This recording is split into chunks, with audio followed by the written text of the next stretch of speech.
तमेव लोकशङ्करं नमामि शङ्करं गुरुं नमामि शङ्करं गुरुं नमामि शङ्करं गुरुं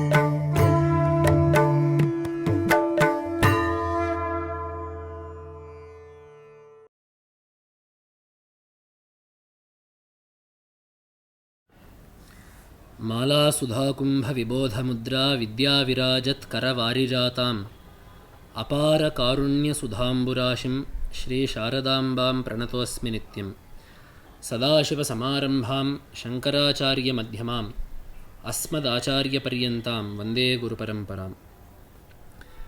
With namaskaras to the Padapadmas of the Ubhay Jagat Gurus.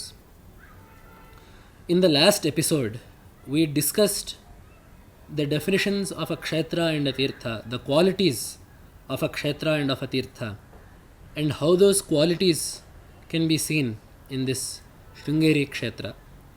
Along with that, we also discussed the factors that contributed to the purity, to the sanctity of this Sringeri kshetra, among which are the presence of the Tunga Nadi here, in the same way the presence of Sharada Devi, the tapas performed by Vibhandaka Maharshi and Rishishringa Maharshi. These are all factors that contribute to the sanctity of this Sringeri Kshetra. Along with this is one more Vishesha, one more peculiar facet of this Kshetra that cannot be seen anywhere else in the world.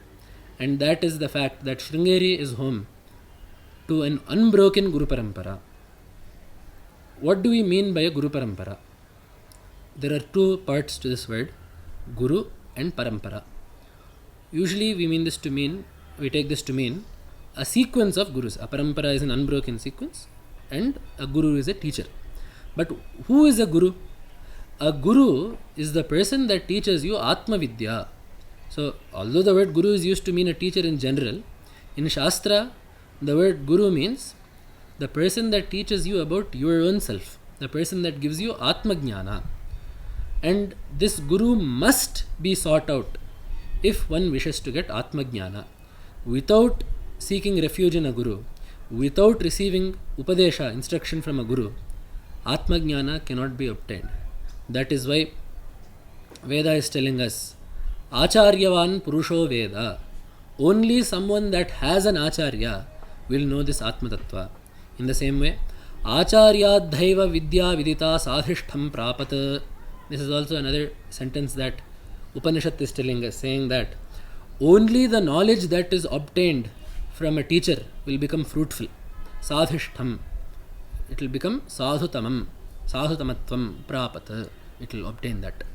So, it is imperative that we seek refuge in a Guru. How should we do that? There is one more mantra in the Mundaka Upanishad.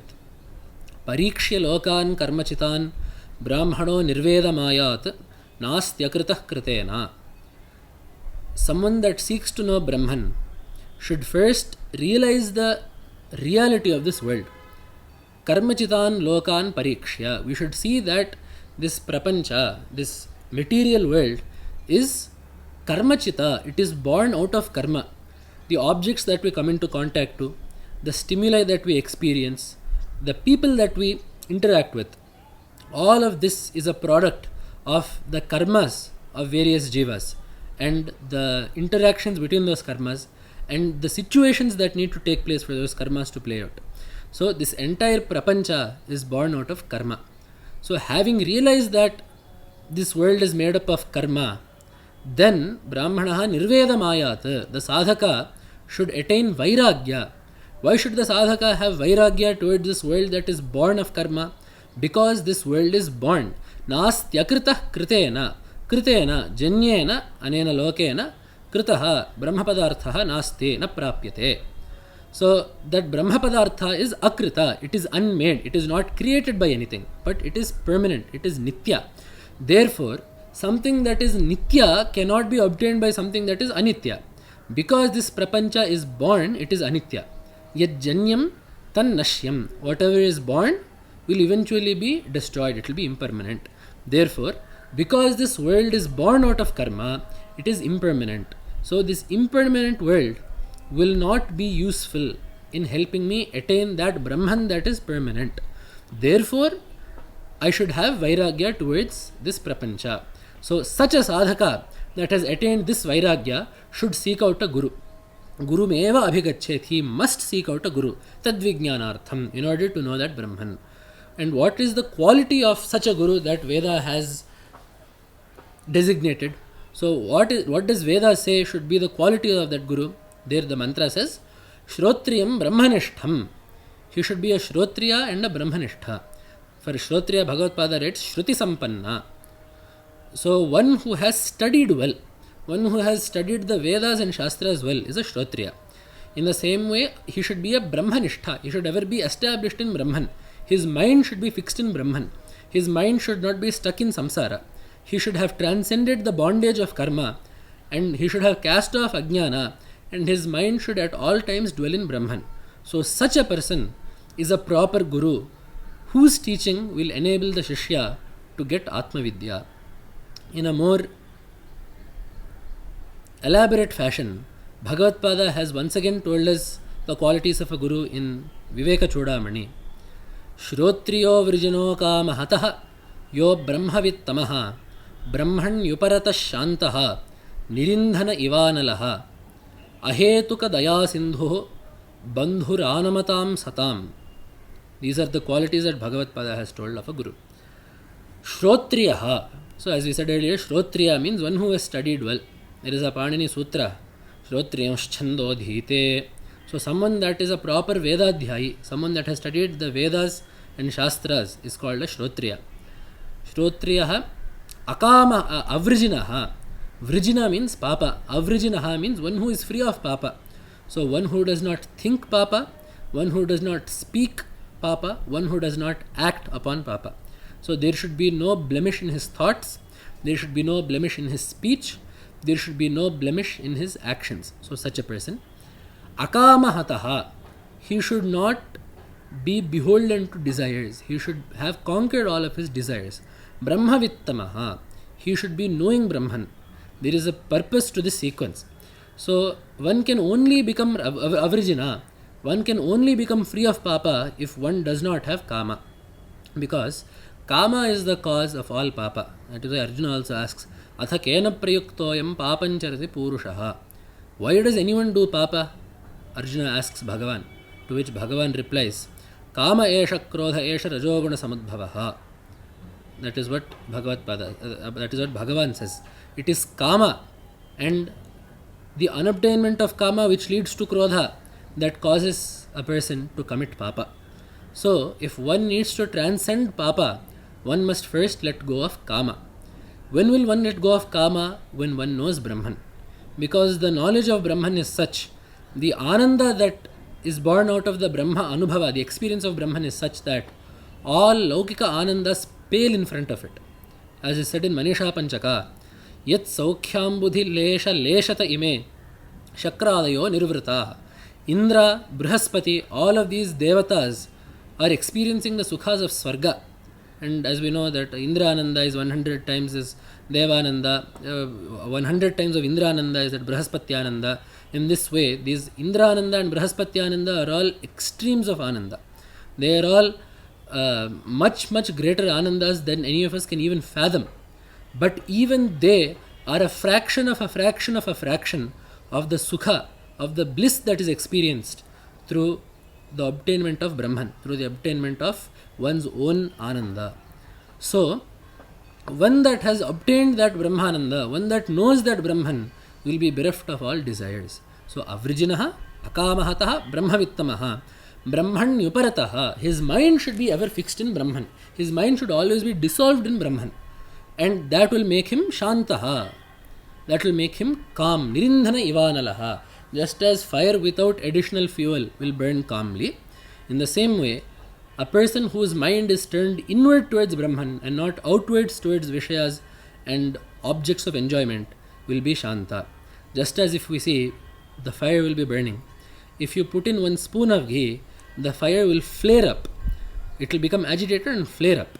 So, in the same way, for us, anything that we see, anything that we hear, anything that we touch, anything that we taste causes an agitation in our senses.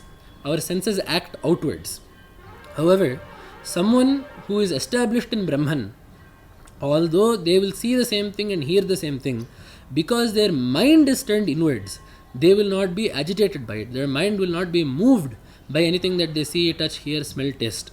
So, therefore, someone that has completely dedicated their mind to Brahmachintana, to the experience of Brahman, will be Shanta. Furthermore, he will be Ahetuka Daya Sindhuhu. He will have mercy towards his Shishyas without any cause. There will be many people in this world that seek something from us. There are many bonds in this world that require a quid pro quo. They require some exchange of deeds.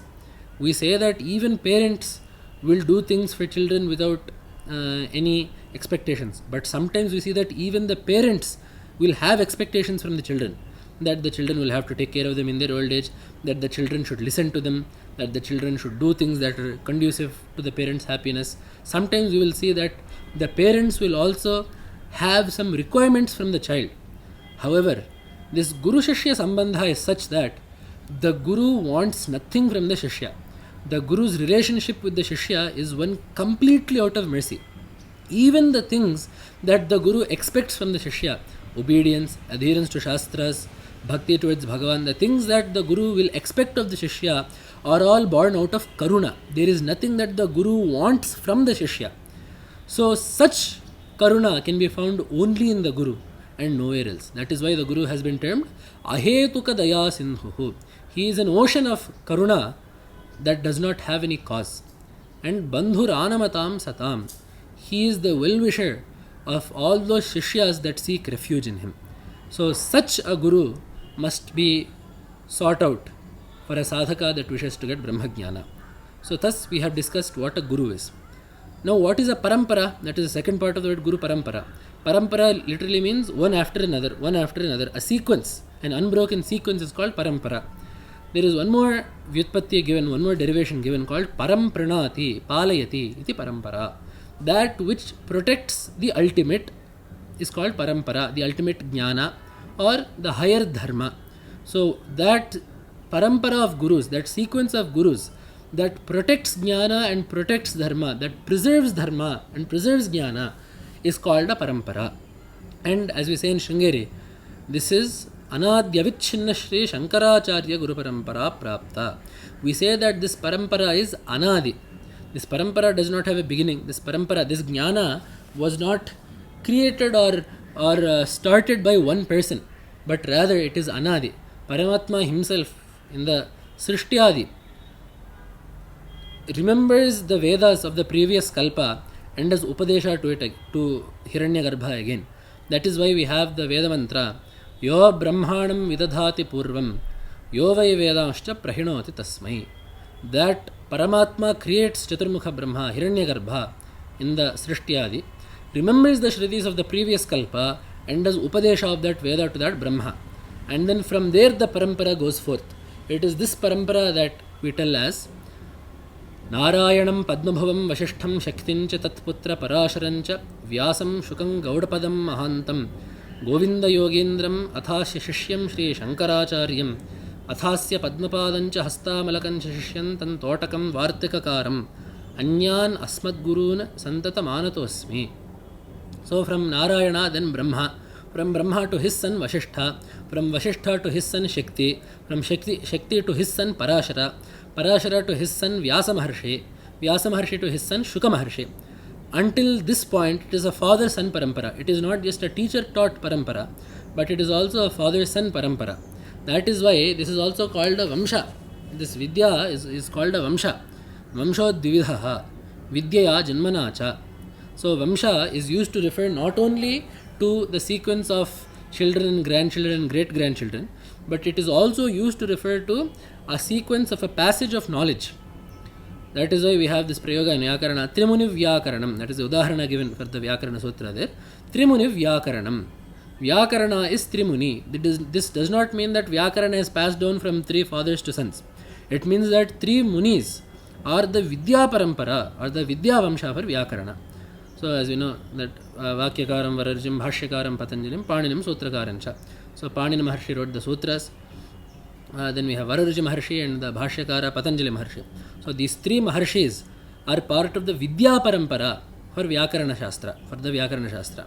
So it is called Trimuni Vyakaranam because there is a Vidya Vamsha there. In the same way, this is also a Vidya Vamsha, but it so happens that until Shuka Maharshi, it is also father-son Vamsha.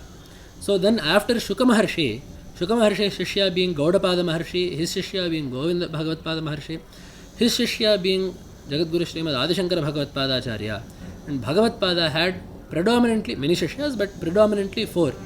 Sureshwara, Totakacharya, Hastamalaga, Padmapadacharyas, these four. And Bhagavatpada established four pithas in the four corners of India and established these four Shishyas in each pitha, each Shishya in each pitha. So, these are called Amnaya Peetams. Amnaya refers to Veda. Just as there are four Vedas and four directions, Bhagavatpada put four mathas, one in each direction. So just as a Yajna Vedika, the place where a Yajna happens has four dwaras, four doors, four entrances.